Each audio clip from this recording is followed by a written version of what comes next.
Aren't they so cute? Hey everyone, I'm back with a brand new video. Today, I am going to be recreating my high school sculpture, which is a teddy bear. There's something about getting to work with clay in your hands that is so calming, and it just makes you feel more one with the art piece. It does for me anyway. So without further ado, let's recreate this guy, shrink it down. Honey, I shrunk the bear. It is really warm in here. Why did I pick long sleeves? This limbless figure is going to be transformed into a teddy bear, this teddy bear to be exact, and I'm going to be using Super Sculpey medium for this construction because it's all that I have.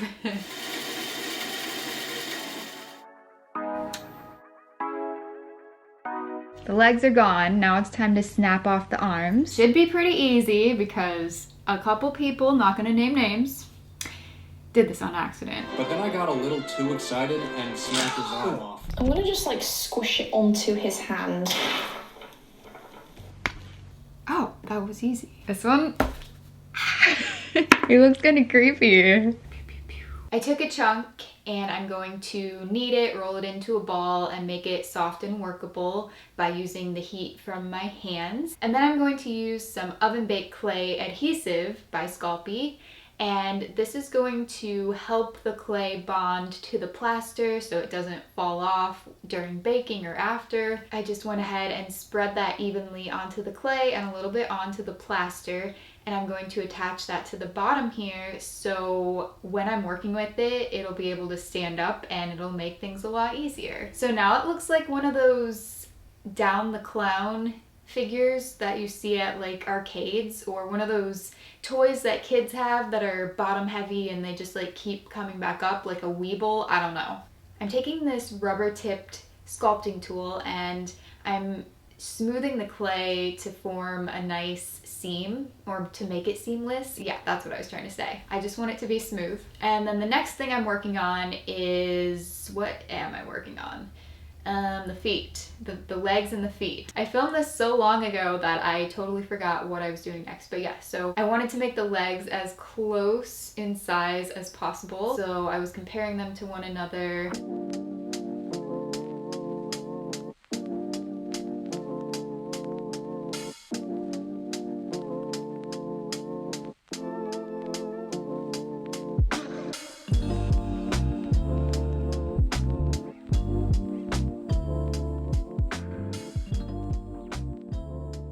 And I used liquid Sculpey to connect them to the body here. And then it does take a little bit for this to set up and harden. I didn't want them to fall off while I was working on something else, so I actually just let this sit overnight with a few paint bottles propped up against it, and this way they could be held in place, and when I came back the next morning I worked on attaching the feet.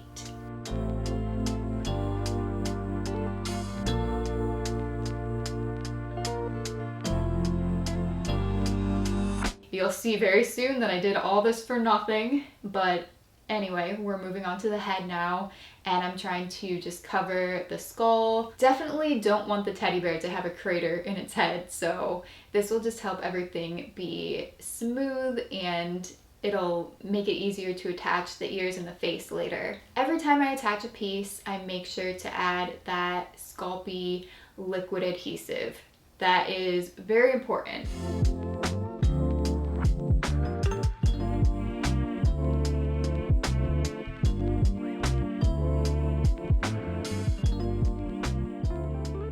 As you can see, I did this in quite a few different sections. I thought that that would help it to not get air bubbles underneath. But after a little while, when it started to set up and harden a bit, I was trying to smooth the clay and I kept getting these air pockets and parts would become unattached. I don't think I showed that for the head, but that did happen. Right now, what I'm focused on is the head sticks out way too much. So I didn't make the stomach or the legs come out far enough.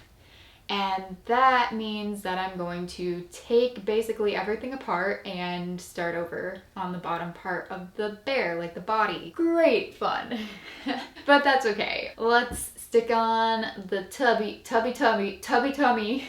I want it to be a little chubby. Makes it cute. You know, because teddy bears have a lot of stuffing so you can hug them. I had so much trouble with this though. Here is what I'm talking about. There's a hole, and then I cut a big hole in the bottom and poked a bunch of small ones so when I bake it, you know, nothing happens. I don't want it to explode. I just was having the worst time with this. So since I couldn't really do much with it without a bunch of air pockets forming and pieces just popping off, I decided to bake it for the first time to preserve hopefully what I've done already. Fingers crossed that it doesn't crack completely off. Here is what we have after baking session number 1. It's still intact, but it definitely cracked. I'm gonna keep going though. Keep in mind it is completely cool at this point, and I'm going to work on the arms.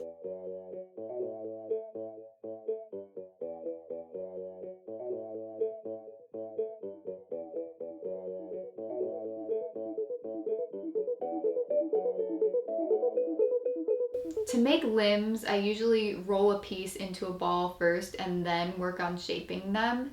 It's just easier to get them the same size if I start with the ball of clay being, you know, mirror images of each other, twins. I used the first arm as a guide to create the second one, of course.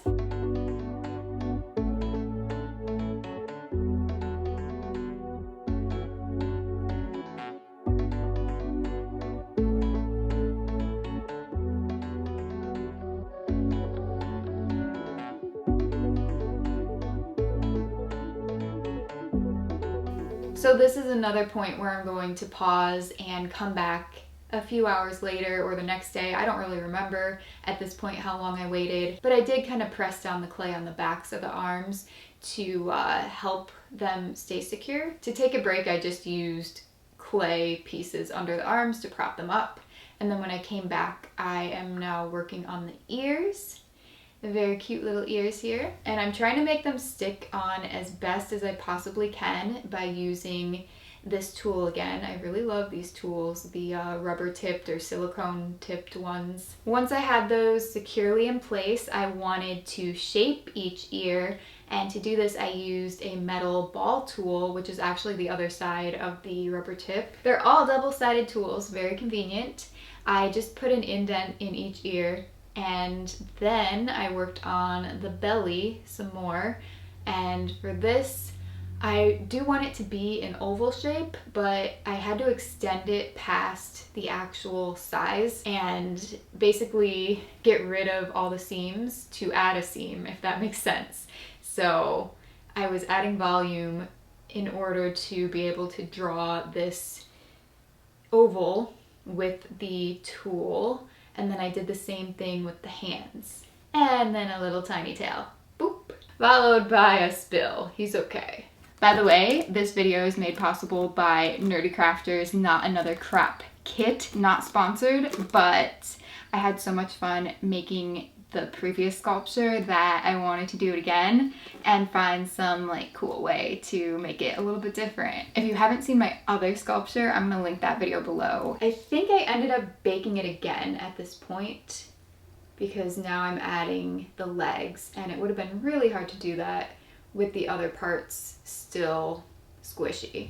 So the feet were a little bit more challenging to sculpt because I did the legs and the feet as one solid piece of clay this time instead of attaching the feet to the legs, you know, separately. But I did make it work. It's hard to explain, so I just kind of showed my sculpting here, and then I attached them and took another break.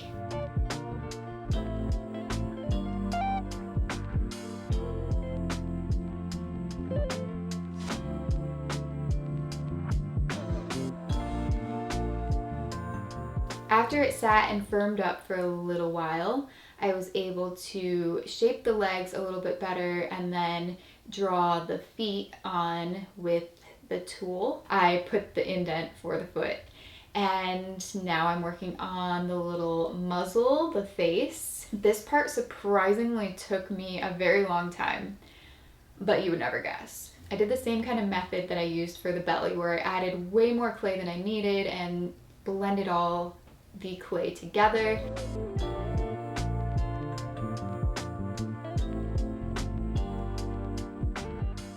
Then I just drew on the outline that I needed. And here I'm showing you that I was going to use the resin mold to create eyes, but they were a little bit too big. I don't know what your thoughts are, but I wasn't a fan of this size. So I ended up sculpting my own eyes, and I'm going to just add a couple of indents so they can sit in there and not be like so far out on the face.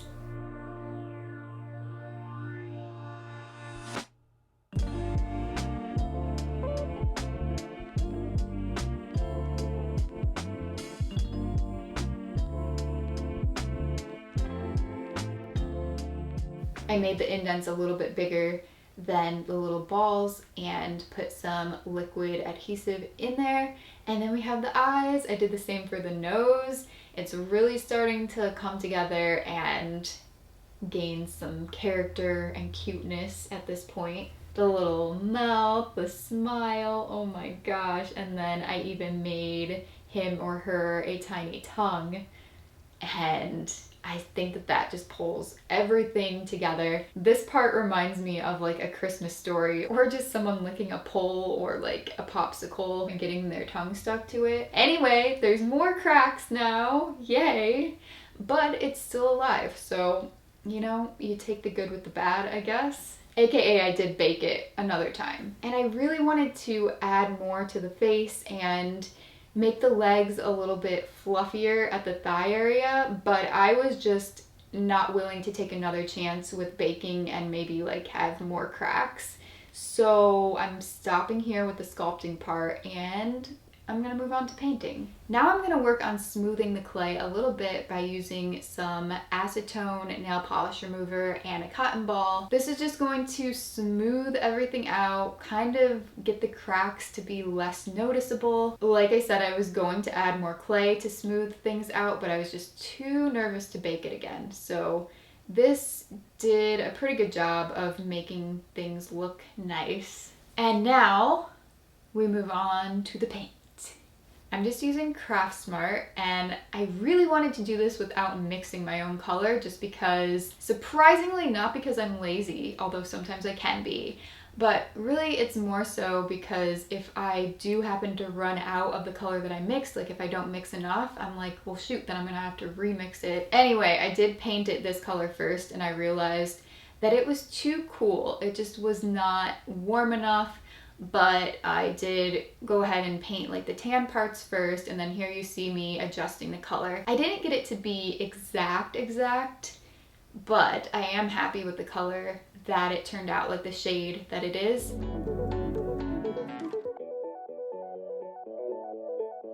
Went ahead and painted the eyes and the nose. I'm just so happy at this point. Oh my gosh, the little tongue, I made it pink. And then probably the most challenging part of painting is putting these little detailed stitches along the arms and the face.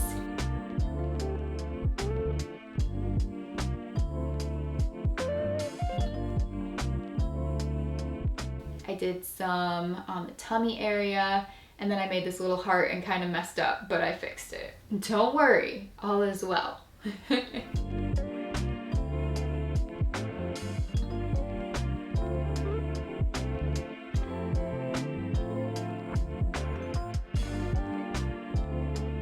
All in all, I think it looks pretty similar to the original high school sculpture. Obviously it's smaller, the face isn't as full, and the legs aren't as fluffy in the thigh area. So this one, I guess, just isn't as thick, but I'm so happy. My little cuties.